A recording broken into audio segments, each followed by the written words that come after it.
Hi buddies. இன்னைக்கு பார்க்கக்கூடிய உண்மை சம்பவம் தமிழ்நாட்டினுடைய தலைநகரம் என அழைக்கக்கூடிய சென்னையிலிருந்து ஒரு குறிப்பிட்ட தூரத்தில் அமைந்துள்ள ஒரு போஸ்ட் ஆபீஸில் போஸ்ட்மேனாக வேலை பார்க்கக்கூடிய ஒருவருக்கு ஒரு துஷ்ட ஆன்மாவால் ஏற்பட்ட அதிபயங்கர அமானுஷ்ய நிகழ்வை தாங்க முழுமையாக பார்க்க போகிறோம். இன்னைக்கு பார்க்கக்கூடிய இந்த சம்பவமும் கொஞ்சம் கூட திகிலும் அமானுஷ்யமும் குறையாமல் நீங்கள் அப்படியே எதிர்பார்க்கலாங்க. இது போல உங்களுடைய லைஃப்லையும் ஏதாவது திகில் நிகழ்வுகள் நடந்துருந்துச்சுன்னா இந்த இமெயிலுக்கு ஷேர் பண்ணாங்க. இது வரைக்கும் நம்ம சேனலை சப்ஸ்கிரைப் பண்ணாமல் இருந்தீங்கன்னா சப்ஸ்கிரைப் பண்ணிட்டு பக்கத்திலேயே இருக்க பெல் பட்டனையும் சேர்த்து கிளிக் பண்ணிக்கோங்க. நான் உங்கள் Afsar. Welcome to Afsar investigation.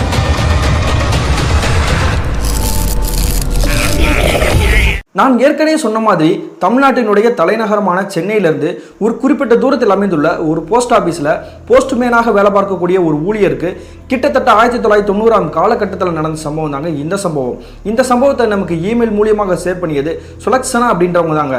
இது இவங்களுக்கு நடந்துச்சான்னு பார்த்தீங்கன்னா இல்லைங்க, இவங்களுடைய தாய் மாமனான கதிரேசன் அப்படின்றவருக்கு நடந்ததாங்க இந்த சம்பவம். அப்படி என்ன நடந்துச்சுன்னு பார்த்தீங்கன்னா கிட்டத்தட்ட 1990 காலகட்டத்தில் இந்த சுலக்ஷனாவுடைய தாய் மாமனான கதிரேசன் இருக்கார் இல்லையா, அவர் சென்னையில் இருக்கக்கூடிய ஒரு குறிப்பிட்ட பகுதியில் போஸ்ட் ஆஃபீஸில் தாங்க வேலை பார்த்துட்டு இருந்திருக்காரு. இவருடைய குடும்பத்தை பற்றி சொல்லணும்னா இவருடைய மனைவி மற்றும் 15 வயசுல ஒரு பொண்ணு இருந்திருக்காங்க. இவருடைய சொந்த ஊர் எதுன்னு பார்த்தீங்கன்னா அறந்தாங்கி தாங்க. ஆனால் இவங்க சென்னைக்கு குடி வரதுக்கான காரணம் என்னன்னு பார்த்தீங்கன்னா இவங்களுடைய உறவினர்கள் இருக்காங்க இல்லையா, அவங்க நிறைய பேர் சென்னையில் தாங்க இருந்திருக்காங்க. இவருக்கு எப்பொழுது திருமணம் ஆச்சோ அப்பயே இந்த சென்னைக்கு குடியேற்றம் ஆகிறாருங்க. அதன் பிறகு அங்கே இருக்கக்கூடிய ஒரு போஸ்ட் ஆஃபீஸில் தாங்க இவர் ஒர்க் பண்ண ஆரம்பிக்கிறாரு. அந்த போஸ்ட் ஆஃபீஸ் இருக்கக்கூடிய இடம் எங்க இருக்குன்னு பார்த்தீங்கன்னா ரொம்ப தூரம்லாம் கிடையாதுங்க. இவருடைய வீட்டுக்கும் அந்த போஸ்ட் ஆஃபீஸுக்கும் கிட்டத்தட்ட ஒரு பொடி நடையா நடந்து போயிடலாம், அந்த அளவுக்கு தான் தூரமாகவே இருந்திருக்குது. இவர் ஒர்க் பண்ணக்கூடிய போஸ்ட் ஆஃபீஸ்ல இருந்து கிட்டத்தட்ட ஒரு 1 கிலோமீட்டர் தாண்டி ஒரு கிராமம் இருந்திருக்குங்க. அந்த கிராமத்துல இவருக்கு வேலையை போட்டிருக்காங்க. அதனால அங்கே எங்க மணி ஆர்டரோ இல்ல போஸ்டோ கொடுக்கணும் அப்படின்னா இவரை போகிறது வழக்கம். அதே மாதிரி அந்த காலகட்டத்தில் பார்த்தீங்கன்னா இவருக்கு வண்டி வசதி இல்லைங்க. அதனால ஒரு சைக்கிள் தான் வச்சிருந்திருக்காரு. இன்னொரு விஷயம் குறிப்பிட்ட சொல்லணும் அப்படின்னா போஸ்ட் அப்படின்றது அந்த காலகட்டத்தில் ரொம்ப ஃபேமஸுங்க. ஏகப்பட்ட பேர் இந்த மின்னஞ்சல் இந்த போஸ்ட் அப்படின்றத நம்பி தாங்க வாழ்ந்துட்டே இருந்திருக்காங்க. இந்த கதிரேசனோட அன்றாட வாழ்க்கையும் சரி வேலையும் சரி நல்லபடியாக தாங்க போயிட்டு இருக்குது. ஆனால் தோராயமாக ஒரு நாள் என்ன பண்ணாரு பார்த்தீங்கன்னா எப்பயும் போல ஆஃபீஸ்க்கே கிளம்பி போயிறாருங்க. அதுக்கு பிறகு அங்கே இருக்கக்கூடிய ஊழியர்கள் இருப்பாங்க இல்லையா, அவங்க இவருடைய மேல்படியில் இருக்கக்கூடிய நபர்கள் அவர்கள் என்ன பண்ணுறாங்கன்னா பக்கத்தில் இருக்கக்கூடிய 1 கிலோமீட்டர் தாண்டி ஒரு கிராமம் இருக்குன்னு சொல்லி இல்லையா, அந்த கிராமத்தில் ஒரு போஸ்ட் பண்ணணும் அப்படின்னு சொல்லி இவரை அனுப்புறாங்க. அதே மாதிரி இவருடைய சைக்கிள் எடுத்துக்கிட்டு அதே கிராமத்துக்கு நெருங்கி போயிட்டாருங்க. நெருங்கி போனதுக்கப்புறம் அக்கம் பக்கத்தில் இருக்கக்கூடிய நபர்கள்ட்ட அந்த வீடு எங்கே இருக்கு அப்படின்னு சொல்லி விசாரிக்கிறாருங்க. அதில் இருக்கக்கூடிய ஒரு பெண்மணி என்ன பண்ணாங்கன்னா ஒரு 3-4 வீடு தள்ளி ஒரு வீடு இருந்திருக்குங்க. அந்த வீடை கை காட்டுறாங்க. உடனே பக்கத்தில் அந்த சைக்கிள் எடுத்துக்கிட்டு மின்னஞ்சலை கொண்டு போய் சேர்த்தலாம் அப்படின்னு சொல்லிட்டு கதிரேசன் இந்த வீட்டுக்கிட்ட நெருங்கி போறாருங்க. நெருங்கி போனதுக்கப்புறம் பார்த்தீங்கன்னா ஒரு சின்ன அதிர்ச்சி என்னாச்சுன்னு பார்த்தீங்கன்னா அந்த வீட்டுக்கு முன்னாடி பூட்டு தொங்கலங்க. வீட்டுக்கு உள்போட்டு போடுவாங்க இல்லையா, இப்பயுமே நிறைய பேர் வீட்டில் தனிமையில் இருக்காங்க அப்படின்னா உள்போட்டு போடுவது வழக்கம். அதே மாதிரி அந்த வீட்லையுமே உள்போட்டு போட்டு தொங்கிட்டு இருக்குங்க. இதை பார்த்த அடுத்த நிமிஷமே கதிரேசன் என்ன பண்றாருன்னா கூப்பிட்டு கத்துறாருங்க. உள்ள யாராவது இருக்கீங்களா, போஸ்ட் வந்திருக்கு அப்படின்னு சொல்றாருங்க. ஆனா உள்ள இருந்து யாருமே எதிர்கொள்ளல் கொடுக்கவே இல்லை. உடனே சந்தேகப்பட்டுட்டு இந்த போஸ்ட்மேன் என்ன பண்றாருன்னா அக்கம் பக்கத்தில் குடியிருப்பாங்க இல்லையா, அவங்கள ஒரு நபர் கூப்பிடுறாங்க. கூப்பிட்டு அடுத்த நிமிஷமே என்ன சொல்றாருன்னா வீட்டில் யாருமே இல்லையா, உள்போட்டு போட்டிருக்குது, போஸ்ட் வந்திருக்கு, நான் கூப்பிட்டு பார்க்குறேன், எந்த பதிலுமே இல்லை, யாராவது இருக்காங்களா இல்லையா அப்படின்றத சொல்லுங்க அப்படின்னு சொல்லி கேட்குறாங்க. உடனே எதிர்ப்புறத்தில் இருக்கக்கூடிய அந்த வீட்டுக்காரங்க இருக்காங்க இல்லையா, எதிரில் வீடு இருக்கும் இல்லையா, அந்த நபர் என்ன சொல்றாருன்னா இந்த வீட்டில் கணவன் மனைவி மட்டும் தான் குடியிருக்காங்க, வேற யாருமே கிடையாது. அதனால அந்த பெண்மணி வீட்டில் தான் இருப்பாங்க, அவங்களுடைய கணவர் வேலைக்கு போயிடுவாரு, உள்ள தூங்கிட்டு இருந்தாலும் இருப்பாங்க, நீங்க சத்தம் போட்டு கூப்பிடுங்கன்னா வெளியே வந்துருவாங்க அப்படின்னு சொல்றாங்க. இதை கேட்ட அடுத்த நிமிஷமே கதிரேசன் என்ன பண்றாருன்னா பக்கத்துல நெருங்கி போயிட்டு மறுபடியும் கூப்பிட்டு கத்துறாருங்க. வீட்டுக்குள்ள இருந்து ஏதோ ஜாமான்கள் உருள்ற மாதிரி சத்தம் கேட்குது. என்னடா அது திடீர்னு சத்தம் கேட்குது, அப்ப வீட்டுக்குள்ள யாரோ இருக்காங்க போல அப்படின்னு சொல்லிட்டு மறுபடியும் அந்த வீட்டு கேட்டுக்கிட்டே முன்னாடி போய் நெருங்கிட்டாருங்க. நெருங்கி போயிட்டு உள்ள யாராவது இருக்கீங்களா, வெளியே வாங்க அப்படின்னு சொல்லிட்டு மறுபடியும் கத்துறாருங்க. ஒரு கட்டத்துல வெறுப்பான கதிரேசன் என்ன பண்றாருன்னா பக்கத்துல ஜன்னல் இருக்கும் இல்லையா, அப்படி இருக்கக்கூடிய அந்த ஜன்னல் கிட்ட சைட்லங்க வீடு இப்படி இருக்குதுன்னா அப்படி சைட்ல ஜன்னல் இருக்கும்ல, அந்த ஜன்னல் கிட்ட நெருங்கி போய் பாக்குறாருங்க. நெருங்கி போய் பார்த்தா அந்த ஜன்னல் மூடி இருக்குங்க. உடனே என்ன பண்றாருன்னா அந்த ஜன்னல் கிட்ட கையை வச்சு இப்படி தள்ளி விட்டுருக்காருங்க. தள்ளி விட்டு அடுத்த நிமிஷமே அந்த ஜன்னல் லைட்டா ஓப்பன் ஆயிருக்குது. உள்ளுக்குள்ள இருக்கக்கூடிய அந்த காட்சியை பார்த்துட்டு இவர் மிரண்டு போயிட்டாருங்க. என்ன நடந்திருக்குன்னு பாத்தீங்கன்னா அந்த வீட்டுக்குள்ள இருக்கக்கூடிய ஒரு பெண்மணி இருப்பாங்க இல்லையா, அந்த பெண்மணி விட்டத்துல தூக்குல மாட்டி தொங்கி ட்ரை பண்ணிட்டு இருக்காங்க சாகிறதுக்காண்டி. இதை பார்த்து அடுத்த நிமிஷமே ஐயோ இந்த வீட்டுக்கிட்ட நெருங்கி வாங்களே, யாராவது காப்பாத்துங்களேன்னு சொல்லி கத்தியிருக்காங்க இந்த கதிரேசன். இதை கேட்ட அடுத்த நிமிஷமே சுத்தி இருக்கக்கூடிய நபர்கள் பூராமே அந்த வீட்டுக்கிட்டே நெருங்கி வந்துட்டாங்க. அதுக்கு பிறகு அவங்க எல்லாருமே சேர்ந்து என்ன பண்ணாங்கன்னா என்னமா பண்ணிட்டு இருக்கு அப்படின்னு சொல்லிட்டு அவங்க எதிர்கொள்ளல் கொடுத்துட்டு இருக்காங்க. ஆனா அந்த பெண்மணி கழுத்து நல்லா நெருங்கிடுச்சு போல. அதுக்கு மீறி இவங்க சத்தம் போடுறவங்க அவங்க காதுக்கே கேட்காத மாதிரி துடிச்சிட்டு இருக்காங்க. இதுக்கு மேலே நம்ம ஒன்றுமே பண்ண முடியாது, நம்ம வீட்டோட கதவை உடச்சிட வேண்டியது அப்படின்னு சொல்லிட்டு அந்த பூட்டு வேற முன்னாடி உள்ள தொங்கிட்டு இருக்கு இல்லையா, அதனால வந்து கஷ்டப்பட்டு உடைச்சிட்டு இருக்காங்க. அதுக்கு பிறகு தாங்க சுற்றி இருக்கக்கூடிய நபர்களுக்கு வந்து ஒரு விஷயமே தெரிஞ்சிருக்குது. இந்த வீட்டுக்கு வந்து பின்புறம் வந்து ஒரு வாசல் இருக்குது, அந்த வாசல் கிட்ட வேணா போய் பார்ப்போம் அப்படின்னு சொல்லி பார்க்குறாங்க. அந்த வாசல் வந்து திறந்துருக்குது. என்னடா அது திறந்துருக்குது, ஒருவேளை நம்ம இதுக்குள்ளே போயிட்டோம்னா வந்து காப்பாற்றலாம்னு சொல்லிட்டு அந்த வாசலை தாண்டி அவங்க அந்த வீட்டுக்குள்ளேயே நுழைஞ்சிடறாங்க. அப்படி வீட்டுக்குள்ள நுழைஞ்ச அடுத்த நிமிஷமே இந்த நபர்கள் பூரா என்ன பண்றாங்கன்னா, அந்த பெண்மணி தொங்கிட்டு இருக்கு இல்லையா, அந்த பெண்மணியோட காலை பிடிச்சி அப்படி காப்பாற்ற ட்ரை பண்றாங்க.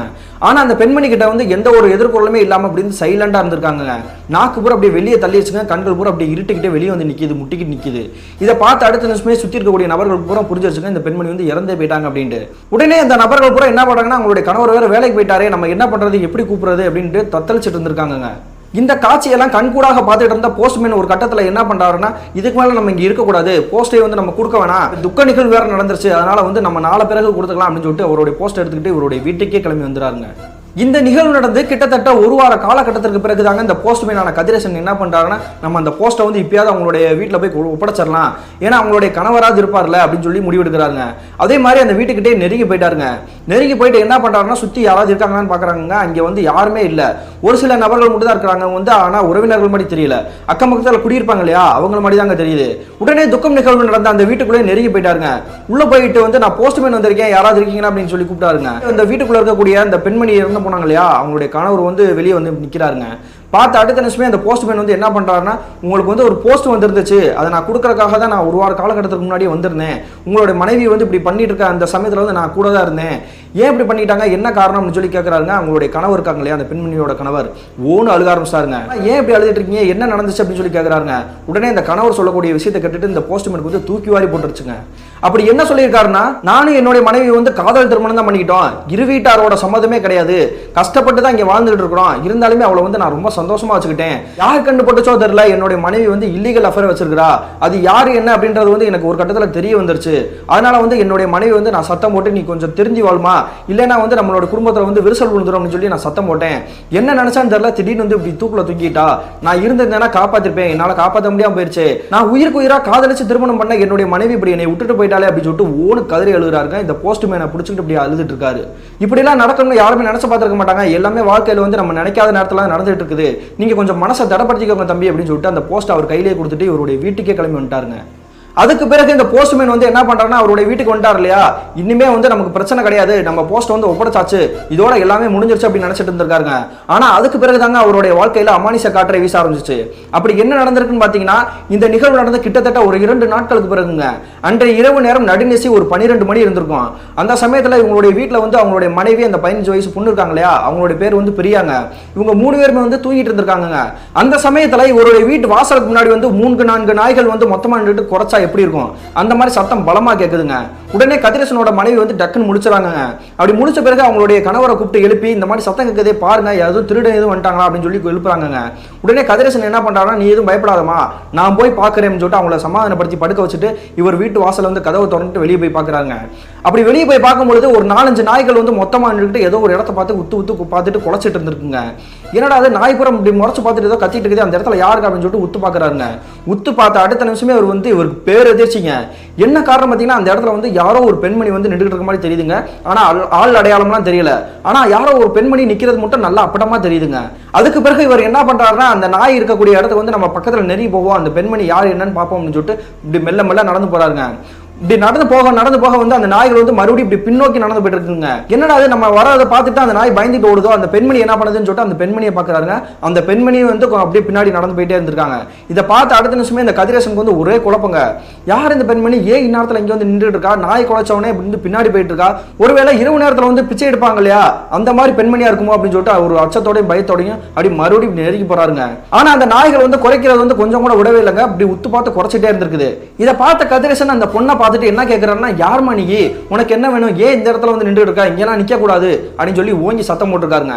இதை கேட்டுட்டு அந்த பெண்மணி வந்து ஓன்னு அழுக ஆரம்பிக்கிறாங்க. அந்த அழுகை சத்தம் வந்து இவரோட காதலில் வந்து அப்படி பலார்னு அடிக்கிற மாதிரி விழுந்துருக்குது. ஆங்காரமா கத்தனா எப்படி இருக்கும் அந்த மாதிரி அழுதுருக்குங்க. யாரோ 4-5 பேர் வந்து இப்படி கொடுமைப்படுத்துற மாதிரி அந்த மாதிரி தாங்க சத்தம் போட்டுருக்குது. இதை பார்த்ததும் இந்த கதிரேசன் வந்து என்ன நினைக்கிறாருன்னா 4-5 நாய் வந்து மொத்தமா ரவுண்ட் அப் பண்ணிருக்கு இல்லையா, அதுக்காக பயந்துக்கிட்டு தான் அந்த பெண்மணி வந்து இப்படி கத்திட்டு இருக்காங்க போல. நம்ம பக்கத்தில் நெருங்கி போய் கட்ட கம்பு ஏதாவது ஒன்று இருந்துச்சுன்னா அந்த நாய்களை வந்து விரட்டிட்டு அதுக்கப்புறம் என்னன்னு கேட்போம் அப்படின்னு சொல்லி முடிவெடுத்து மறுபடியும் நெருங்கி போறாருங்க. ஆனா அப்படி நெருங்கி போக அந்த இடத்த வந்து அப்படி நல்லா உத்து பார்க்கறாருங்க. அந்த இடத்துல இருக்கக்கூடிய அந்த பெண்மணி இருக்காங்க இல்லையா, திடீர்னு டிசப்பியர் ஆன மாதிரி ஆளே காணாம போயிருக்காங்க. கிட்டத்தட்ட ஒரு 1/4 மணி நேரமா 1/2 மணி நேரமா நாய்கள் குறைச்சிட்டு இருந்துச்சு இல்லையா, அந்த நாய்கள் பூரா திடீர்னு அப்படி சத்தம் இல்லாம அப்படி சைலண்டா இருக்குங்க. இதை பார்த்து அடுத்த நிமிஷமே கதிரேசனுக்கு வந்து அப்படி குப்புன்னு வேர்த்துருச்சுங்க. என்னடா அது இவ்வளவு நேரம் கத்திக்கிட்டு இருந்த அந்த நாய்களும் வந்து சைலண்ட் ஆயிடுச்சு, அந்த பெண்மணியுமே வந்து திடீர்னு எங்க மாயமா போன மாதிரி மறைச்சு போயிட்டா அப்படின்னு சொல்லி பார்த்துட்டு இருக்காருங்க. அவர் கையில வந்து டார்ச் லைட் எல்லாம் கொண்டு போகலங்க. இவர் வந்து தனிமையில வந்து நடந்தா வந்திருக்காரு. ஏன்னா அவர் இருக்கக்கூடிய இடம் வந்து அவருடைய சொந்த வீடு. அதனால வந்து எந்த ஒரு பயமே இல்லாம தாங்க நடந்து வந்துட்டு இருந்திருக்காரு. கிட்டத்தட்ட 90ஆம் காலகட்டத்திலாம் பார்த்தீங்கன்னா தெருவிளக்குகள் வந்து நிறைய கிடையாதுங்க. அதனால வந்து கும்மிருட்டாக தான் இருந்திருக்கும். அதனால வந்து அந்த இருக்கக்கூடிய இடத்துல வந்து அந்த பெண்மணி வந்து எங்கே போயிட்டா, ஒருவேளை போயிட்டா போல அப்படின்னு சொல்லிட்டு இவருடைய மனசை தேர்த்துட்டு இவருடைய வீட்டுக்கே கிளம்பி வராருங்க. அப்படி வீட்டுக்கிட்ட நெருங்கி வந்த அடுத்த நிமிஷமே வீட்டோட வாசலில் வந்து நிற்கிறாருங்க. அந்த இடத்துல ஒரு காட்சியை பார்த்துட்டு இவருக்கு வந்து ஈரக்குலையே நடுங்கி போயிடுச்சு. என்னாச்சுன்னு பார்த்தீங்கன்னா அந்த இடத்துல வந்து ஒரு போஸ்ட் வந்து கிடக்குதுங்க. என்னடா அது இப்படி ஒரு போஸ்ட் கிடக்குது, இது யாரோட போஸ்ட்டாக இருக்கும், நம்ம கொண்டு வந்ததில் வந்து எதுவும் மிஸ் பண்ணிட்டோமா அப்படின்னு சொல்லிட்டு அந்த போஸ்ட் வந்து எடுத்து கையில் வைக்கிறாங்க.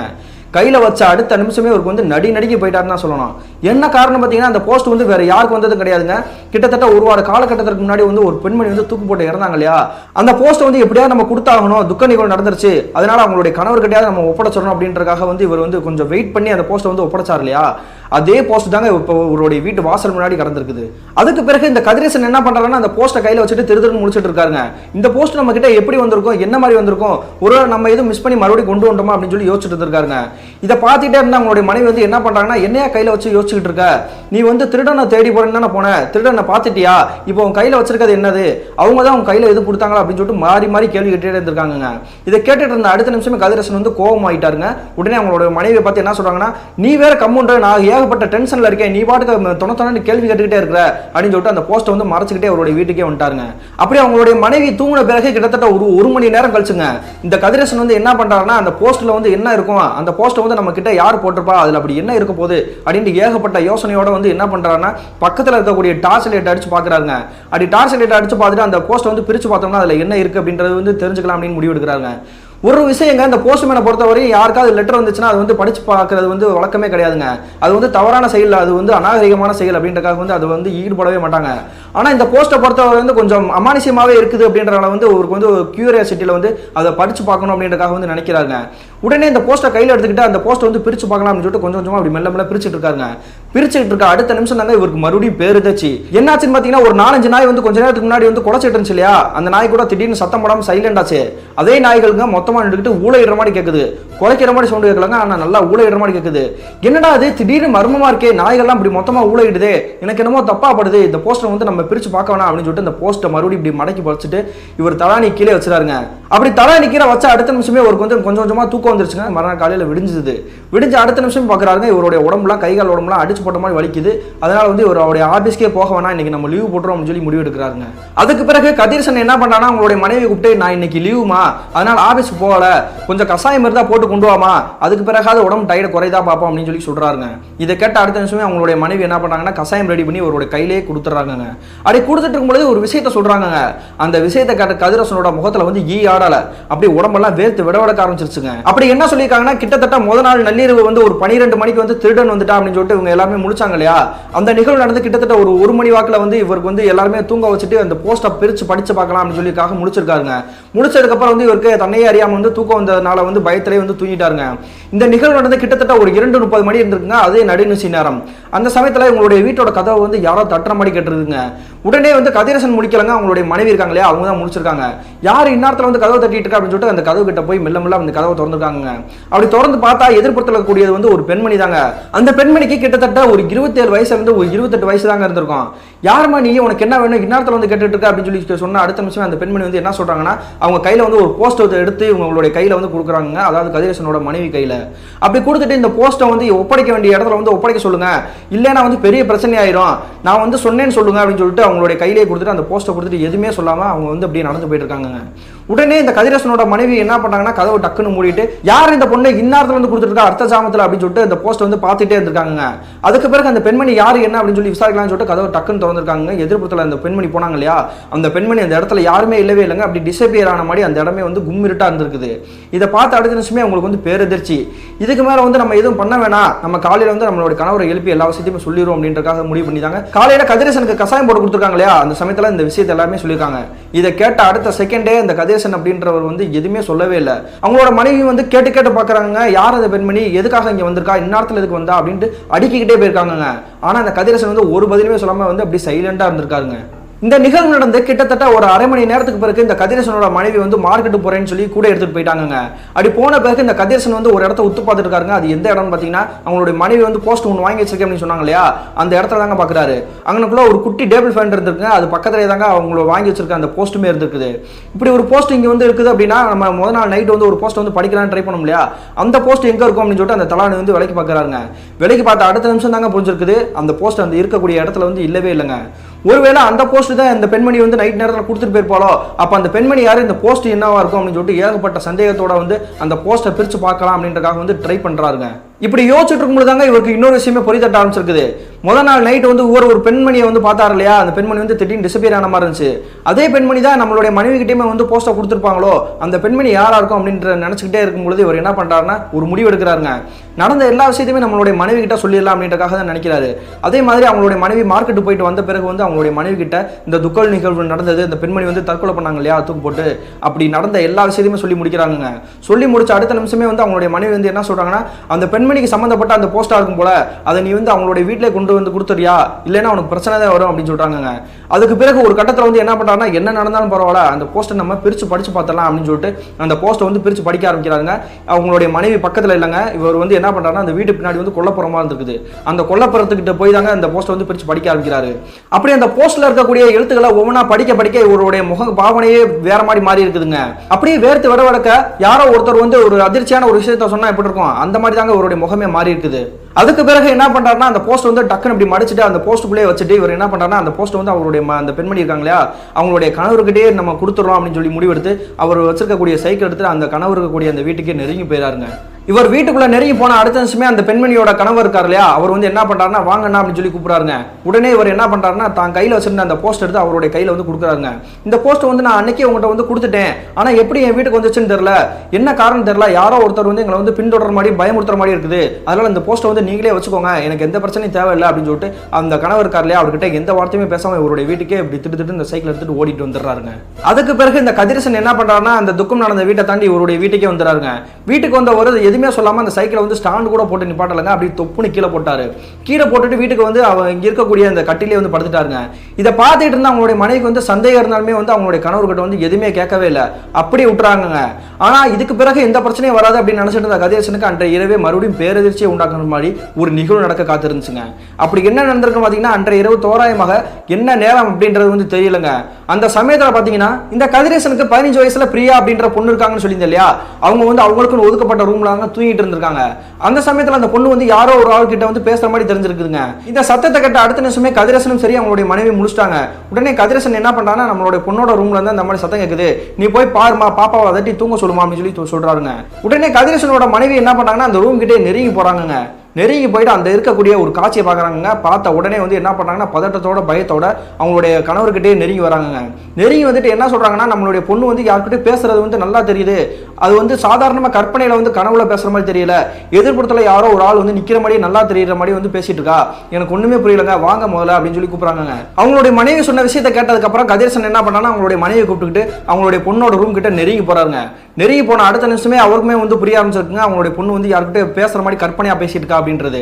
உடனே என்ன பண்றாருன்னா, பாப்பா என்னவா பண்ணிட்டு இருக்கா அப்படின்னு சொல்லிட்டு ஓங்கி சத்தம் போடுறாருங்க. இதை கேட்ட அடுத்த செகண்டே அவங்களுடைய பொண்ணு இருக்காங்களே பிரியா, அவங்க என்ன சொல்றாங்கன்னா, அக்காட்ட தான் பேசிட்டு இருக்கேன், ஏன் உங்க கண்டுக்கெல்லாம் தெரியலையா அப்படின்னு சொல்லி கிண்டலா சிரிச்சிருக்காங்க. அவங்களுடைய பொண்ணு சொன்ன விஷயத்தை கேட்ட கதிரேசனுக்கு வந்து வித்தியாசமா தெரிஞ்சிருக்குங்க. ஏன் இப்படி பண்ணிட்டு இருக்கா, தூக்கத்துல உளறிட்டு இருக்காளா அப்படின்னு சொல்லி கேட்கறாங்க. அதுக்கு அந்த பொண்ணு சொன்ன விஷயத்தை கேட்டு மறுபடியும் அவருக்கு வந்து பேரதிர்ச்சி தான். என்ன சொல்லியிருக்காங்கன்னு பாத்தீங்கன்னா, அதை நான் தான் சொல்லிட்டு இருக்கேன், தூக்கத்துல எல்லாம் உளரல, கனவுலாம் கிடையாது, நான் எழுத்தாப்புல இருக்க அக்கா கிட்ட தான் பேசிட்டு இருக்கேன், ஏன் உங்க கண்ணுக்கெல்லாம் தெரியலையா, கண்ணு குருடா போச்சா அப்படின்னு சொல்லி கிண்டலா மறுபடியும் பேசியிருக்காங்க. அதுக்கு பிறகு இந்த கதிரேசனுக்கு கோபமே வந்துருச்சுங்க. என்னடி சொல்லிட்டு இருக்கா, யார் இங்க எழுத்தாப்புல இருக்கா, என்ன சொல்லிட்டு இருக்கா, என்ன உளறிட்டு இருக்கா, முதல்ல படு அப்படின்னு சொல்லியிருக்காருங்க, சத்தமா பேசியிருக்காரு. இதை கேட்ட உடனே அவங்களுடைய பொண்ணு பிரியா சொன்ன விஷயத்தை கேட்டுட்டு இந்த கதிரேசனுக்கு வந்து நெஞ்சு வலியே வந்துருச்சுங்க. அப்படி என்ன சொல்லியிருக்காங்கன்னா, நான் தான் சொல்லிட்டு இருக்கேன் கனவு கிடையாது நான் பூஜா காட்ட தான் பேசிட்டு இருக்கேன் அப்படின்னு சொல்லியிருக்காங்க. இதை கேட்டதுக்கப்புறம் அந்த கதிரேசன் என்ன பண்றாருன்னா அப்படியே நெஞ்சில கை வச்சுட்டு அந்த வாசல் கதவு இருக்கு இல்லையா அப்படியே வந்து இருக்க பிடிச்சிட்டு உட்காந்துருக்காருங்க. உடனே இதை பார்த்துட்டு அவங்களுடைய மனைவி என்ன பண்ணாங்கன்னா அவங்களுடைய கணவரை வந்து சமாதானப்படுத்துறாங்க. அதுக்கு பிறகு அந்த கணவர் சொன்ன விஷயத்தை கேட்டு அவங்களுக்குமே வந்து பேரதிர்ச்சி. அப்படி என்ன சொல்லியிருக்காங்கன்னா, அந்த பூஜா அப்படின்ற பொண்ணு வந்து வேற யாரும் கிடையாதுங்க, ஏற்கனவே தூக்கு போட்டு ஒரு பொண்ணு வந்து தற்கொலை பண்ணுச்சு இல்லையா, அவங்களுக்கு போஸ்ட் கொடுக்கணும் அப்படின்னு சொல்லி தான் அவர் வந்து அங்கிட்டு இங்கிட்டு அலைஞ்சிட்டு இருந்தாரு. அதே பெண்மணியோட பேர் தாங்க அந்த பூஜா அப்படின்றது. அந்த பேரை சொல்லி தாங்க அவங்களுடைய மகள் வந்து சொல்லியிருக்காங்க, அந்த பொன்மணி வந்து இப்படி ஏத்தாப்புல நிக்கிறாங்க அப்படின்னு சொல்லிட்டு இருக்காங்க. இதை கேட்ட அடுத்த நிமிஷம் தாங்க அந்த கதிரேசனுக்கு வந்து இப்படி உடம்பெல்லாம் வேர்க்க ஆரம்பிச்சிருக்குது. அந்த சமயத்துல இந்த கதிரேசன் மற்றும் அவங்களுடைய மனைவி வந்து ஒருத்தருக்கு ஒருத்தர் மாறி மாறி பாத்துக்கிறாங்க. என்ன அந்த பொண்ணு இப்படி பண்ணிட்டு இருக்கா, என்ன நடக்குதுன்னு ஒண்ணுமே புரியல அப்படின்னு சொல்லிட்டு அந்த இடத்த உத்து பார்த்துருக்காங்க. அப்படி பார்த்துட்டு இருக்கும் பொழுதாங்க இவங்களுடைய வாழ்க்கையில கற்பனையே பண்ண முடியாத காட்சி இவங்க இருவர் கண்ணு முன்னாடி தெரியுதுங்க. அப்படி என்ன நடந்திருக்குன்னு பாத்தீங்கன்னா, அவங்களுடைய பொண்ணு வந்து எதிர்ப்புறத்துல ஒரு இடத்த வந்து உத்து பார்த்து பேசிட்டு இருக்காங்க இல்லையா, அந்த இடத்துல கருன்னு ஒரு கரிய உருவம். அந்த உருவத்தை வந்து இவங்களுடைய கண்களால பார்க்கவே முடியலங்க, அவ்வளவு கொடூரமா விகாரமா இருந்திருக்குது. இதை பார்த்த அடுத்த செகண்டே இந்த கதிரேசனுடைய மனைவி வந்து அப்படியே மயக்கம் போட்டு கீழே விழுந்துறாங்க. அவங்களுடைய மனைவி மயங்கி விழுந்த அடுத்த நிமிஷமே இந்த கதிரேசன் என்ன பண்றாருன்னா, நம்மளுக்குமே ஏதோ பிரச்சனை ஆக போகுது, நம்மளுடைய குடும்பமே சீரழிய போகுது அப்படின்னு நினைச்சிட்டாருங்க. ஒரு கட்டத்தில் என்ன பண்றாருன்னா, இதுக்கு மேல நம்மளுடைய மனைவி வந்து அப்படியே விட்டா வந்து ஏதாவது ஆயிரும், அதனால வந்து தண்ணியை அடிச்சு முகத்தை வந்து தெளிச்சு விடுறோம் அப்படின்றக்காக வந்து கிச்சனுக்கே நெருங்கி போறாருங்க. கிச்சனுக்கு நெருங்கி போய் தண்ணியை ஒரு செம்புல எடுத்துட்டு வந்து அவங்களுடைய மனைவி முகத்துல தெளிக்க போறாருங்க. ஆனா அவரால் தெளிக்கவே முடியல, கையை யாரோ இருக்கு பிடிச்சிக்கிட்ட மாதிரி வந்து தடுத்த மாதிரி நின்று இருக்குதுங்க. அதுக்கு பிறகு ஒரு கட்டத்தில் என்ன பண்றாருன்னா, இவருடைய குலதெய்வ கோயிலான வந்து கருப்பணசாமி தாங்க. அந்த கருப்பணசாமி மனசுல வேண்டிக்கிட்டு கருப்பா நீ தான் எங்களை காப்பாற்றணும் அப்படின்னு சொல்லி நினைச்சுக்கிட்டே வந்து அந்த தண்ணி எடுத்து முகத்தில் அடிச்சிருக்காருங்க. அடிச்சு அடுத்த நிமிஷமே அவங்களுடைய மனைவி வந்து டக்குன்னு முடிச்சிருக்காங்க. முடிச்ச அடுத்த செகண்டே வந்து யாரோ ஒரு பெண்மணி வந்து அப்படி அலறக்கூடிய சத்தம் வந்து மறுபடியும் விகாரமா கேட்குது. என்னடா அது மறுபடியும் விகாரமா கேட்குது அப்படின்னு சொல்லிட்டு அந்த எதிர்ப்புறத்தில் இருக்கக்கூடிய அந்த உருவத்தை வந்து பாக்குறாங்க. இருவருமே வந்து நல்லா கண்களால் பார்த்துட்டு இருக்காங்க. அப்படி பார்த்துட்டு இருக்கும்போது அந்த கருன்னு இருக்கக்கூடிய அந்த கரிய உருவம் என்ன பண்ணுதுன்னா, அவங்களுடைய மகள் எதிர்ப்புறத்தில் இருக்காங்க இல்லையா, அவங்களுடைய உடம்புல வந்து அப்படி பூர்ற மாதிரி வந்து பார்த்துருக்காங்க. உடனே என்ன பண்ணாங்கன்னா, பக்கத்தில் போய் தடுக்கலாம்னு நினைக்கிறாங்க. ஆனால் எதுவுமே பண்ண முடியல. அவங்களுடைய மகளோட உடம்புல வந்து அந்த ஆன்மா வந்து அப்படியே பொசஸ் பண்ணி வச்சுங்க. அதுக்கு பிறகு தாங்க கதிரேசனுக்கும் அவங்களுடைய மனைவிக்குமே தெரிய வந்திருக்குது, நம்மளுடைய பொண்ணோட உடம்புல வந்து ஆன்மா இருக்குது அப்படின்றது. அதே மாதிரி அவங்களுடைய பொண்ணு பிரியா வந்து என்ன பண்ணாங்கன்னா, பேயாடுற மாதிரி ஆட ஆரம்பிச்சிட்டாங்க. இதுக்கப்புறம் வந்து நம்மளால எதுவுமே பண்ண முடியாது, அக்கம் பக்கத்தில் இருக்கவங்க வந்து நம்ம கூப்பிட்டுறது நல்லது அப்படின்னு சொல்லி முடிவெடுத்து பக்கத்தில் இருக்கக்கூடிய நபர்கள் இருப்பாங்க இல்லையா அக்கம் பக்கத்தில், அவங்க எல்லாருமே கூப்பிட்டு உங்களுடைய வீட்டுக்கே வர வைக்கிறாங்க. அப்படி வந்த பிறகு சுற்றி இருக்கக்கூடிய நபர்கள் பூரா என்ன பண்ணாங்கன்னா, உங்களுடைய குலதெய்வ கோயில் எது அப்படின்னு கேட்குறாங்க. உடனே இந்த கதிரேசன் என்ன பண்றாருன்னா, எங்களுடைய குலதெய்வ கோயில் வந்து கருப்பணசாமி, அதனால அந்த கோயிலுக்கே கூட்டிட்டு போயிடலாமா அப்படின்னு சொல்லி கேட்குறாங்க. உடனே எல்லா நபர்களுமே ஒன்னா சேர்ந்துக்கிட்டு அந்த கதிரேசனுடைய மகள் இருக்காங்களே பிரியா, அவங்களை கூப்பிட்டுக்கிட்டு அந்த கோயிலுக்கே நெருங்கி போயிட்டாங்க. அப்படி நெருங்கி போனதுக்கப்புறம் பார்த்தீங்கன்னா, கோயிலோட பூசாரி வந்து வரவே இல்லைங்க, அவர் வந்து அவருடைய வீட்டில் தான் இருந்திருக்காரு. அதுக்கு பிறகு அங்கேயே வந்து வெயிட் பண்ணிக்காங்க. கிட்டத்தட்ட காலையில் வந்து அதிகாலையில் ஒரு 5 மணி இருந்திருக்கும். அந்த சமயத்தில் அந்த கோயிலோட பூசாரி வந்து அந்த கோயில்கிட்டே நெருங்கி வந்துட்டாருங்க. நெருங்கி வந்த அடுத்த நிமிஷமே அவருக்கு வந்து புரிய வந்துருச்சுங்க, இந்த பொண்ணோட உடம்புல வந்து ஒரு ஆன்மா இருக்குது அப்படின்றது. உடனே என்ன பண்றாருன்னா, சுற்றி இருக்கக்கூடிய நபர்களை பூரா வந்து கூட்டமா இருக்காங்க இல்லையா, அதனால வந்து ஒதுங்கிருங்க அப்படின்னு சொல்லியிருக்காருங்க. அதுக்கு பிறகு பூஜை புனஸ்காரங்களாம் பண்ணக்காக வந்து எல்லாமே தயார் பண்ணி வைக்கிறாங்க. தயார் பண்ணி வந்த அடுத்த நிமிஷமே வந்து அந்த பிரியாவுடைய உடம்புல இருக்கக்கூடிய அந்த ஆன்மா இருக்கு இல்லையா பேச ஆரம்பிக்குதுங்க. அப்படி என்ன சொல்லுதுன்னு பார்த்தீங்கன்னா, என்னை யாராலையுமே எதுவுமே பண்ண முடியாது, எல்லாத்தையுமே வந்து கொன்னே போட்டுருவேன் அப்படின்னு சொல்லி சத்தமாக சிரிக்குதுங்க. உடனே கோயிலுடைய பூசாரி வந்து என்ன பண்ணுறாங்கன்னா, அருள் வந்திருக்கும் போலங்க, நீ இதே இடத்துல உட்காந்துரு, இதுக்கு மேலே நீ நகர்னு நினைச்சேன்னா உன்னை இதோட அழிச்சிருவேன் அப்படின்னு சொல்லியிருக்காருங்க. அதுக்கு பிறகு அந்த ஆன்மா வந்து என்ன சொல்லுதுன்னு பார்த்தீங்கன்னா, என்னை வந்து விட்டுருங்க, நான் தெரியாமல் வந்துட்டேன், இந்த பொண்ணோட உடம்புல விட்டு நான் போயிடுறேன் அப்படின்னு சொல்லியிருக்குங்க. உடனே கோயிலோட பூசாரி வந்து என்ன பண்ணுறாங்கன்னா, நீ எதுக்கு வந்திருக்க அப்படின்றது வந்து நல்லாவே தெரியும், நீ இந்த பொண்ணை விட்டு போக மாட்டா அப்படின்றதும் தெரியும், உனக்கு ஒரு காரியம் ஆக வேண்டியிருக்குது, அது சரிதானா அப்படின்னு சொல்லி கேட்குறாங்க. இதை கேட்ட அடுத்த செகண்டே அந்த கதிரேசனுடைய பொண்ணோட உடம்புல இருக்கக்கூடிய அந்த ஆன்மா இருக்கு இல்லையா, அந்த ஆன்மா வந்து பேச ஆரம்பிக்குதுங்க. என்னோட பேர் பூஜா, ஆனா இந்த பொண்ணோட உடம்பு விட்டு நான் போகவே மாட்டேன், நான் விளையாட்டுக்கு தான் சொன்னேன், இப்படி போறதா இருந்தா இந்த பொண்ணோட உயிரை நான் எடுத்துட்டு தான் போவேன், அந்த காரியம் முடிகிற வரைக்கும் இந்த பொண்ணோட உடம்பு விட்டு நான் போகவே மாட்டேன் அப்படின்னு சொல்லி சிரிச்சிருக்குங்க. உடனே இந்த கோயிலோட பூசாரி வந்து பேச ஆரம்பிக்கிறாங்க. அப்படி உனக்கு என்ன பிரச்சனை, நீ எப்படி இறந்த அப்படின்றத வந்து சொல்லு அப்படின்னு சொல்றாங்க. உடனே அந்த பொண்ணு சொன்ன விஷயத்தை கேட்டு சுத்தி இருக்கக்கூடிய நபர்கள் பூரா மிரண்டு போறாங்க. அப்படி என்ன சொல்லிக்கிறேன்னு பாத்தீங்கன்னா, நீங்க எதை கேட்கறா இருந்தாலும் என்னுடைய கணவன் கிட்ட கேட்கணும், அவன் தான் எல்லாத்துக்குமே காரணம் அப்படின்னு சொல்லி சிரிச்சிருக்குதுங்க. உடனே சுத்தி இருக்கக்கூடிய நபர்கள் பூரா என்ன கேட்கறாங்கன்னா, உன்னுடைய கணவர் எங்க இருப்பா, அவ அட்ரஸ் சொல்லுறாங்க, கூட்டிட்டு வந்துரும் அப்படின்னு சொல்றாங்க. அதான் பக்கத்துல நிக்கிறாள், அந்த போஸ்ட்மேன் கிட்டே கேளு, அவனே எல்லாமே சொல்லுவான் அப்படின்னு சொன்னதுக்கு அப்புறம் அந்த சுத்தி இருக்கக்கூடிய நபர்கள் எல்லாமே கதிரேசனாங்க பாக்குறாங்க. உடனே கதிரேசன் என்ன பண்றாருன்னா, அவர் யார் என்ன அப்படின்றது வந்து எனக்கே தெரியும், நானே கூட்டிட்டு வந்துடுறேன், அவர் ஒரு டாக்டர், இந்த கிராமத்துல இருந்து பக்கத்துல இருக்கக்கூடிய கிராமத்துல இருந்திருக்காரு, இந்த பொண்ணு செத்து போய் 1 வாரம் கூட தாண்டல அப்படின்னு சொல்லியிருக்காருங்க. உடனே அந்த கிராமத்துக்கே போயிட்டாங்க சுத்தி இருக்கக்கூடிய ஒரு சில நபர்கள் மட்டும் இந்த கதிரேசன் அப்படின்றவங்க. அதுக்கு பிறகு என்ன பண்ணாங்கன்னா அந்த கிராமத்துக்கே போயிட்டு அந்த டாக்டர் வீட்டுக்கிட்டே நெருங்கிட்டாங்க. அப்படி போனது பிறகு அந்த டாக்டர் கிட்ட நடந்த எல்லா விஷயத்தையும் சொல்றாங்க. என்னுடைய பொண்ணோட உடம்புல தான் உங்களுடைய மனைவியோட ஆன்மா இருக்குது, நீங்க வந்தால் தான் போவேன்னு சொல்லுது, இல்லைன்னா போக மாட்டேன்னு சொல்லுது அப்படின்னு சொல்லிட்டு ஓன் அழுகிறாருங்க.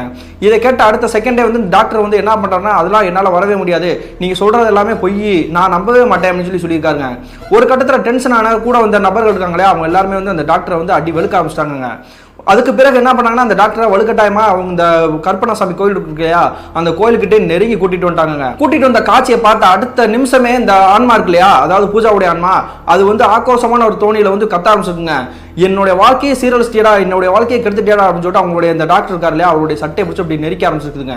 உடனே கூடியிருக்கிற நபர்கள் எல்லாமே வந்து இப்படி விலக்கி விட்டுருக்காங்க. அதுக்கு பிறகு பூஜாவுடைய ஆன்மா என்ன சொல்லியிருக்கு அப்படின்னா, நீ என்ன பாவம் பண்ண அப்படின்றத நீ வந்து சொல்லி ஆகணும், சொல்லலை அப்படின்னா இங்கேயே உன்னை கொண்டு வேண்டாம் அப்படின்னு சொல்லி மிரட்டி இருக்குங்க. ஒரு கட்டத்தில் டாக்டர் வந்து பயந்துகிட்டே வந்து என்ன சொல்றாரு அப்படின்னா, நடந்த எல்லா விஷயத்தையுமே ஒன்று விடாமல் சொல்லியிருக்காங்க. அப்படி என்ன நடந்திருக்கு பார்த்தீங்கன்னா, கிட்டத்தட்ட சில மாதங்களுக்கு முன்னாடிங்க இவங்களுடைய வாழ்க்கை வந்து காதல் திருமணம் தாங்க, நல்லா தான் போயிட்டு இருக்குது. அந்த சமயத்தில் இவருடைய வசதி மட்டும் பத்தாது அப்படின்றக்காக இன்னும் வசதி நிறைய வேணும் அப்படின்றக்காக நினைச்சிருக்காங்க அந்த டாக்டர்ன்றவர். உடனே அவங்களுடைய மனைவி பூஜா வந்து என்ன பண்ணியிருக்காங்கன்னா, நம்மளோட இருக்கக்கூடிய வசதியை நமக்கு போதும், நம்ம நிம்மதி தான் முக்கியம், அதனால சந்தோஷமா இருக்கிறத வச்சு வாழ்வோங்க அப்படின்னு சொல்லியிருக்காங்க. ஆனா இந்த டாக்டர்ன்றவர் வந்து என்ன பண்ணிருக்காருன்னா, அவங்களுடைய நட்பு வட்டாரத்துல வந்து இவருக்கு மேல வந்து ரிச்சா இருப்பாங்க இல்லையா, அப்படி இருக்கக்கூடிய பெண்மணிகளை வந்து பேச ஆரம்பிச்சிருக்காங்க, பழக ஆரம்பிச்சிருக்காரு. ஒரு கட்டத்துல வந்து அது வந்து இல்லீகல் அஃபேரா மாறி இருக்குது. அதனால வந்து என்ன பண்ணிருக்காருன்னா, அவங்களுடைய மனைவி கிட்ட வந்து சொல்ல ஆரம்பிச்சிருக்காங்க, உன்னுடைய குடும்பம் வந்து ரொம்ப கஷ்டப்படுற குடும்பம், நான் வந்து தெரியாதனமா வந்து லவ் பண்ணி கல்யாணம் பண்ணிட்டேன், இதனால என்னுடைய குடும்பத்தை விட்டுட்டு வந்துட்டேன், ரொம்ப கஷ்டப்பட்டு இருக்கேன், நான் வந்து நல்லா சந்தோஷமா வாழணும்னு நினைக்கிற ஒரு நபர், ஆனா உங்ககிட்ட மாட்டிட்டு இப்படி வந்து கஷ்டப்பட்டு இருக்கேன், இப்பயும் உனக்கு கெட்டு போல, நான் உன்னை கல்யாணம் பண்ணிக்கிறது மாதிரி இன்னொரு பொண்ணை வந்து ரிச்சா இருக்கக்கூடிய ஒரு ஃபேமிலியில வந்து ஒரு பொண்ணு பார்த்திருக்கேன், அந்த பொண்ணுக்கு ஏற்கனவே எனக்கு திருமணம் ஆயிடுச்சு அப்படின்றது தெரிஞ்சுதான் சம்மதம் சொல்லியிருக்கா, அதனால வந்து நீ வந்து விலகிக்கோ, இல்லைன்னா வந்து நீ எதுவுமே சொல்லாம அமைதியாயிரு, நான் அவளையும் திருமணம் பண்ணிக்கிறேன் அப்படின்னு சொல்லியிருக்காங்க. இதை கேட்ட அடுத்த செகண்டே பூஜா அப்படின்றவங்க வந்து என்ன பண்ணிருக்காங்கன்னா, விளக்கு மாத்த எடுத்து அந்த டாக்டர் இருக்கார் இல்லையா, அவரை வந்து பலர் நடிக்க ஆரம்பிச்சிருக்காங்க. காதலிக்கிறேன்னு சொல்லி என் பின்னாடியே சுற்றி என்னுடைய வாழ்க்கையை கெடுத்தது மட்டும் இல்லாமல் என்னுடைய குடும்பத்தை உதவிட்டு உனக்காக நான் வந்திருக்கேன், இப்போ நீ என்னன்னா இப்படி பேசிட்டு இருக்க, ரிச்சான வாழ்க்கை முக்கியம் அப்படின்னா வந்து நீ எதுக்கு நீ காதலிச்சா, நீ எதுக்கு நீ கல்யாணம் பண்ண அப்படின்னு சொல்லிட்டு அடுக்கடுக்கா கேள்வி கேட்டிருக்காங்க.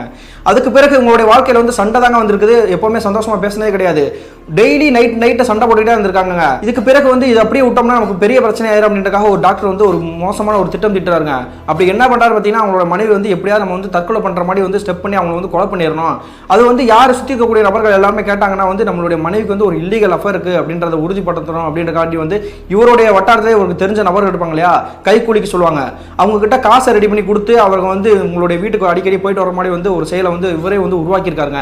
இதை பார்த்துக்கிட்டு இருக்கும்பொழுது தாங்க சுற்றி இருக்கக்கூடிய நபர்கள் வந்து ஒரு கட்டத்தை வந்து என்ன நினைக்கிறாங்கன்னா, இவர் சொல்ற மாதிரி அவங்களுடைய மனைவி வந்து இல்லீகல் அஃபேர்ல இருப்பாங்க போல, அதனால தான் இப்பெல்லாம் நடந்துட்டு இருக்குது, அதனால தான் யாரோ ஒருத்தர் வந்து போயிட்டு வந்துட்டு இருக்கான் அப்படின்னு சொல்ற மாதிரி தப்பான செயலை வந்து பேச ஆரம்பிக்கிறாங்க. அதுக்கு பிறகு என்ன பண்றாங்க பார்த்தீங்கன்னா, இவங்க இருக்கக்கூடிய கிராமத்துல இருந்து பக்கத்தில் இருக்கக்கூடிய கிராமத்துல வந்து திருவிழாங்க, அதனால ஊர்ல இருக்கக்கூடிய மக்கள் நிறைய பேர் வந்து அந்த திருவிழாக்கு போயிருக்காங்க. இந்த சந்தர்ப்பத்தை பயன்படுத்தி தாங்க அவருடைய மனைவி வந்து போட்டு தள்ளியிருக்காரு. இந்த விஷயம் வந்து யாருக்குமே தெரிஞ்சிடக்கூடாது, இது வந்து தற்கொலையாவே இருக்கட்டும் அப்படின்றக்காக வந்து ரெடி பண்ணி தாங்க பண்ணியிருக்காரு. அதே மாதிரி அவருடைய வீட்டுக்கு வந்து பின்னாடி ஒரு கதவு இருக்குன்னு சொல்லியிருந்தேன் இல்லையா, அதுலேயே வந்து வெளியே தப்பிச்சு போயிருக்காரு. சுற்றி இருக்கக்கூடிய நபர்கள் பூரா என்ன நினைச்சுக்கிட்டாங்கன்னா, அந்த பெண்மணி வந்து தற்கொலை பண்ணிக்கிச்சு அப்படின்ற மாதிரி தான் நினைச்சிட்டு இருக்காரு. அதே மாதிரி இந்த போஸ்ட்மேனும் வந்து அப்படிதான் நினைச்சிட்டு இருந்திருக்காரு. இப்படி நடந்த எல்லா விஷயத்தையுமே அந்த டாக்டர் அவருடைய வாயிலே வந்து சொல்லி முடிக்கிறாருங்க. அதுக்கு பிறகு அந்த ஆன்மா வந்து என்ன சொல்லுது அப்படின்னு பார்த்தீங்கன்னா, நீ செஞ்ச பாவத்தை, நீ செஞ்ச தப்பெல்லாம் வந்து உனக்கு தண்டனை வந்து நான் கொடுக்க தேவையில்லை, அதுக்கான தண்டனை வந்து நீயே வாங்கிக்கணும், இல்லைன்னா உன்னை நான் உயிரோட விடமாட்டேன் அப்படின்னு சொல்லியிருக்குங்க. அதன் பிறகு வந்து இவங்க சுற்றி கூடிய நபர்கள் பூரா என்ன பண்ணாங்கன்னா, அந்த டாக்டர் வந்து காவல்துறையிட்டே நம்ம வந்து ஒப்படைச்சிடலாம் அப்படின்ற முடிவெடுத்து அவர் வந்து தனியாக வந்து கட்டி போட்டு வச்சிருக்காங்க. அதுக்கு பிறகு கருப்பணசாமி கோயில் பூசாரி அந்த ஆன்மாவை பார்த்து ஒரு விஷயம் சொல்றாருங்க. அப்படி என்ன சொல்றாருன்னா, அதான் நீ வந்த காரியம்னா முடிஞ்சிருச்சுல, அந்த பொண்ணோட உடம்பு விட்டு போயிரு, சித்திரவதை பண்ணாத அப்படின்னு சொல்லியிருக்காருங்க. உடனே அந்த ஆன்மா சொன்ன விஷயத்தை கேட்டு சுற்றி இருக்கக்கூடிய நபர்கள் எல்லாமே மிரண்டு போயிட்டாங்க. அப்படி என்ன சொல்லியிருக்குன்னா, இந்த பொண்ணோட உடம்பு விட்டு நான் போக மாட்டேன், அந்த போஸ்ட்மேன் வந்து என் காலில் விழுந்து மன்னிப்பு கேட்கணும், இல்லைன்னா இவளோட உயிரை நான் எடுத்துட்டே போயிருவேன் அப்படின்னு சொல்லியிருக்குங்க. உடனே கோயிலோட பூசாரி என்ன சொல்றாருன்னா, அதான் உனக்கு எல்லா காரியமும் முடிஞ்சிருச்சுல, அப்புறையே போட்டு சித்திரவதை பண்ணியிருக்க, அவரையே உன் காலில் விழுவணும் அப்படின்னு கேட்டிருக்காருங்க. அதுக்கு அந்த ஆன்மா வந்து என்ன சொல்லியிருக்கு பார்த்தீங்கன்னா, கிட்டத்தட்ட சில மாதங்களுக்கு முன்பு இந்த பூஜாவுடைய கணவர் வந்து அந்த இல்லீகல் அஃபேர் இருக்கு அப்படின்றனால வந்து அவங்களுடைய மனைவி வந்து அடிச்சு சித்திரவதை பண்ணிட்டு இருந்தார் இல்லையா, அதுக்காக அவங்க வந்து லெட்டர் எழுதி போட்டிருக்காங்க அவங்களுடைய அப்பா அம்மாவுக்கு. அவங்களுடைய அப்பா அம்மா எங்க இருக்காங்க பார்த்தீங்கன்னா, கோயம்புத்தூர்லாங்க இருக்காங்க. அதே மாதிரி அந்த கோயம்புத்தூர்ல இருக்கக்கூடிய அவங்களுடைய அப்பா அம்மாவுக்கு அந்த லெட்டர்ல என்ன எழுதியிருக்காங்கன்னு பார்த்தீங்கன்னா, என்னோட கணவன் வந்து ரொம்ப கொடுமைப்படுத்திட்டு இருக்கான், நான் உங்களுடைய பேச்செல்லாம் மீறி வந்து பெரிய தப்பு, என்னை வந்து சித்திரவதை பண்ணிட்டு இருக்கான், என்னை எப்படியாவது காப்பாத்துங்கம்மா அப்படின்ற மாதிரி கெஞ்சிருக்காங்க. அதை பார்த்துட்டாங்க. ஒரு கட்டத்தில் அவங்களுடைய அப்பா அம்மா வந்து என்ன நினைச்சிருக்காங்கன்னா, எப்படி இருந்தாலும் நம்மளுடைய மகதானே, அவளுடைய வாழ்க்கை தான் நமக்கு முக்கியம், அவள் வந்து நம்ம பாசமாக வளர்த்த பொண்ணு அப்படின்றக்காக புரிஞ்சுக்கிட்டு அவங்க வந்து பதிலுக்கு ஒரு லெட்டர் அனுப்பிச்சிருக்காங்க. அந்த லெட்டர் தாங்க உங்களுடைய வீட்டுக்கே வந்திருக்குது. நான் இறக்க போற தருவாயில கடைசி நேரத்துல தான் என்னுடைய அப்பா அம்மா எழுதின லெட்டர் என்னுடைய வீட்டுக்கு எப்படி நெருங்கி வந்துச்சு. இந்த லெட்டர் முன்னாடி வரதை தெரிஞ்சுக்கிட்டு என்னோட கணவர் வந்து என்ன பண்ணிருக்காருன்னா என்னை கொலை பண்ணலாம் அப்படின்றக்காக ட்ரை பண்ணாரு. ஒரு கட்டத்துல வந்து நான் பேச முடியாம வந்து அதே இடத்துல வந்து செத்தே போயிட்டேன். அதுக்கு பிறகு நான் ஆன்மாவா அந்த வீட்டுக்குள்ளே அலைஞ்சிட்டு இருந்தேன். அந்த போஸ்ட்மேன் என்ன பண்ணிருக்காருன்னா அதுக்கு அடுத்து மறுபடியும் அந்த லெட்டர் வந்து கொண்டு போய் கொடுத்தாரு இல்லையா வீட்டு போய் கொடுத்தப்போ வந்து அவர்கிட்ட வந்து எந்த ஒரு கெட்ட எண்ணமே கிடையாதுங்க. ஆனா அதுக்கு பிறகு மறுபடியும் அவருடைய வீட்டுக்கு கிளம்பி வந்துட்டாருங்க. வீட்டுக்கு வந்த பிறகு அந்த லெட்டர் வந்து ஆட்டோமேட்டிக்கா அமானுஷமா வந்து அவருடைய வீட்டுக்கே திரும்பி வந்துருச்சு இல்லையா. அது எதுக்கு வந்திருக்குன்னு பாத்தீங்கன்னா அந்த லெட்டரை வந்து இவர் படிச்சு பார்க்கணும், அதுல என்ன விஷயம் இருக்கு அப்படின்றத தெரிஞ்சுக்கணும் அப்படின்றக்காண்டி தாங்க. அப்படி அந்த லெட்டர்ல என்ன நினைச்சிருக்காங்கன்னா உன்னுடைய கணவன் வந்து கம்ப்ளைண்ட் பண்ணி அவனை வந்து உள்ள தள்ளிடுவோமா, நான் வந்து உன்னை பத்திரமா பாதுகாத்துக்கிறேன், நீ எங்களோட வந்து இருந்துருமா, உனக்கு நல்ல சம்மதமா பார்த்து நாங்க முடிச்சு வைக்கிறோமா அப்படின்னு சொல்லிட்டு அவங்களுடைய மகள் இருக்காங்க இல்லையா பூஜா, அவங்களுக்கு வந்து மறு லெட்டர் அனுப்பிச்சிருக்காங்க. அதனால தாங்க அந்த லெட்டரை வந்து மறுபடியும் உங்களுடைய காவல்துறையிலே ஒப்படைக்கணும் அப்படின்றக்காக தாங்க அந்த ஆன்மா வந்து ஒரே வந்து பயமுறுத்திட்டே இருக்குது. என்னுடைய கணவனுடைய குடும்பம் தாங்க முடியாம நான் இறந்த ஒரு பக்கம் இருந்தாலுமே என்னுடைய சாவுக்கு ஒரு நீதி கிடைக்கணும் அப்படின்றக்காக தான் இந்த போஸ்ட்மேனையும் நான் வந்து பின்தொடர்ந்து வந்தேன். ஆனா அந்த போஸ்ட்மேனுமே வந்து அந்த லெட்டர் வந்து திரும்ப என்னுடைய கணவர்கிட்டே தான் கொடுக்க ட்ரை பண்ணிட்டு இருந்தாரு. அதனாலதான் அவருக்கு விஷயம் தெரிய வைக்கணும்னு நினைச்சேன். அந்த லெட்டரை படிச்சு பார்த்ததுக்கு அப்புறமா மனம் இறங்குவார்னு பார்த்தேன். அதுக்கு பிறகுமே அவர் வந்து மனம் இறங்குற மாதிரியே தெரியல. மறுபடியும் திரும்ப அந்த பாவத்தை செய்யலான்னு நினைச்சாரு. அதனாலதான் அவனோட குடும்பத்தை வந்து அப்படி ஆட்டி படைச்சிட்டு இருக்கேன் அப்படின்னு சொல்லி இருக்குதுங்க. இதை கேட்ட அடுத்த நிமிஷமே சுற்றி இருக்கக்கூடிய நபர்கள் மட்டும் இல்லாமல் அந்த கதிரேசன் அவங்களுடைய குடும்பத்தா இருக்காங்க இல்லையா எல்லாருமே வந்து இப்படி ஃபீல் பண்ண ஆரம்பிச்சிட்டாங்க. கதிரேசன் ஒரு கடத்துக்கு மீறி போய் என்ன பண்றாருன்னா அந்த ஆன்மா இருக்குல்லையா அவங்களுடைய பொண்ணோட உடம்புலாம் இருக்குது அது காலிலே போய் விழுந்துட்டாருங்க. நான் பண்ணது எல்லாமே தப்பு தான், தெரியாதனமா பண்ணிட்டேன், என்னை ரொம்ப மன்னிச்சுக்கோமா அப்படின்னு சொல்லிட்டு ஊன அழுக ஆரம்பிச்சிட்டாருங்க. இதை பார்த்துட்டு இருந்த அந்த ஆன்மா ஒரு கட்டத்தில் வந்து மனமிறங்கி போய் உன்னை மன்னிச்சிட்டேன், இனிமேல் யாருக்குமே உதவின்னு கேட்டால் வந்து உதவி பண்ணிடு அப்படின்னு சொல்லிட்டு அவங்களுடைய பொண்ணோட உடம்புல இருந்து அப்படி டிசப்பியர் ஆயிருக்குதுங்க. அதுக்கு பிறகு இந்த கதிரேசன் மட்டும் அவங்களோட குடும்பத்தினர் அவங்க அந்த சுற்றி இருக்கக்கூடிய நபர்கள் பூரா என்ன பண்றாங்கன்னா அந்த டாக்டர் தாங்க முறைச்சு பார்த்துருக்காங்க, வெளுன்னு வெளுக்க ஆரம்பிச்சிட்டாங்க. ஒரு கட்டத்தில் இந்த கதிரேசன் அப்படின்றவர் வந்து என்ன பண்றாங்கன்னா நம்ம பண்ண தப்புக்கு வந்து பிராச்சிதமா இருக்கட்டும் அப்படின்றக்காக என்ன பண்ணிருக்காருன்னா அவருக்கு அந்த போஸ்ட் வந்துச்சு இல்லையா அந்த லெட்டர் அந்த பூஜா அப்படின்ற பொண்ணோட அப்பா அம்மா எழுதினாங்க இல்லையா அந்த போஸ்ட்டை வந்து எப்படியா நம்ம வந்து காவல்துறையிட்டே ஒப்படைச்சிடணும், இவனை வந்து ஒப்படைச்சு கொடுத்துடணும் அப்படின்றக்காக ட்ரை பண்ணி காவல்துறையிலே போய் வழக்காக கொடுத்துருக்காங்க. அதே மாதிரி அந்த போஸ்ட்ல இருக்கக்கூடிய எல்லா விஷயமே உண்மையா இருக்குது அப்படின்றனால வந்து அந்த டாக்டருமே வந்து கம்ப்ளைண்ட் பண்ணி அவரையுமே உள்ள தூக்கி போட்டாங்களாங்க. அவருக்கு சரியான தண்டனையும் கிடைச்சிச்சு அப்படின்னு சொல்லியிருக்காங்க. இந்த நிகழ்வுக்கு பிறகு கதிரேசன் மற்றும் அவங்களுடைய குடும்பத்தினருக்கு அமானுஷிய தாக்கத்தினாலே இல்லை வேறு எந்த ஒரு பிரச்சனையாலேயோ எந்த ஒரு இடையூறுமே இல்லாமல் நிம்மதியாக வாழ்ந்துட்டு இருந்திருக்காங்க. கிட்டத்தட்ட 1990 காலகட்டத்தில் என்னுடைய தாய் மாமாவுக்கும் அவங்களுடைய குடும்பத்துக்கும் நடந்தது பிரதர். இப்போ கூட அதை நினைச்சாலே எங்களுக்கு நெஞ்செல்லாம் பதறும். எங்களோட குடும்பத்துக்கே இந்த ஸ்டோரி தெரியும் பிரதர், இதை உங்களுக்கு மின்னஞ்சலாக ஷேர் பண்ணியிருக்கேன் அப்படின்னு இருக்காங்க. இந்த மின்னஞ்சலை ஷேர் பண்ணிய சுலக்ஷனாவுக்கு ஒரு நன்றியை சொல்லிக்கிறாங்க. மீண்டும் இது போன்ற தரமான சுவாரஸ்யமான த்ரில்லான நிகழ்வுடன் உங்களை சந்திக்கும் வரை நான் உங்கள் அப்சர்.